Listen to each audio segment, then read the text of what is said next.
దేవుని యొక్క వాక్యం యోహాను సువార్త 1వ అధ్యాయము 14వ వచనము. ఆ వాక్యము శరీరధారి అయి కృపా సత్య సంపూర్ణుడుగా మన మధ్య నివసించెను.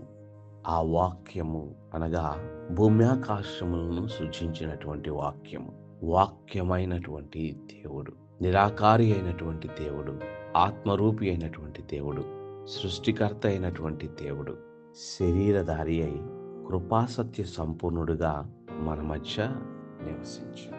మన మధ్యకు ఆయన శరీరధారిగా వచ్చినప్పుడు ఆయనలో మనలో కృప కనబడుచున్నది, ఆయనలో సత్యము కనబడుచున్నది. ఆయన ఈ లోకమునకు వచ్చినప్పుడు ఆయన మానవ రూపమును ధరించుటలో కృప మనకు కనబడుచున్నది. మానవ రూపాన్ని ధరించుటకు మన రూపములో ఆయన వచ్చుట కొరకు మనం ఏమాత్రము కూడా యోగ్యులము కాదు.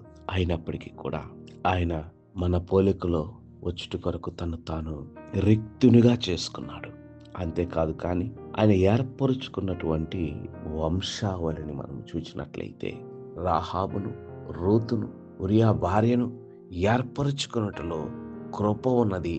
అంతేకాదు కానీ వారిలో ఉన్న విశ్వాసమును, వారిలో ఉన్న నమ్మకమును, దేవునికి ఇచ్చినటువంటి మొదటి స్థానమును, పాపము నుండి వెనుదిరిగి పశ్చాత్తాపడినటువంటి స్థితిని చూచినటువంటి సత్యమున్నది.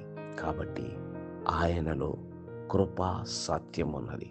వాక్యము శరీరధారి అయి కృపా సత్య సంపూర్ణుడుగా మన మధ్య నివసించినాడు.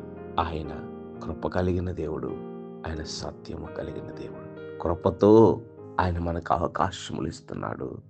మనము యథార్థముగా ఆయన తట్టు తిరిగినట్లయితే సత్యముతో ఆయన యొక్క కటాక్షమును మనము పొందుకుని వారమై ఉన్నాము. కృపా సత్య సంపూర్ణుడుగా యేసుక్రీస్తు వచ్చినప్పుడు శరీరధారిగా ఉన్నాడు.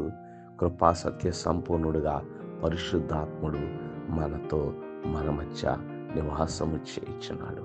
ప్రార్థన చేసుకుందాం. పరిశుద్ధుడా, ప్రేమ కలిగిన మా దేవా, నీ పరిశుద్ధ నామమునకై వందనాలు.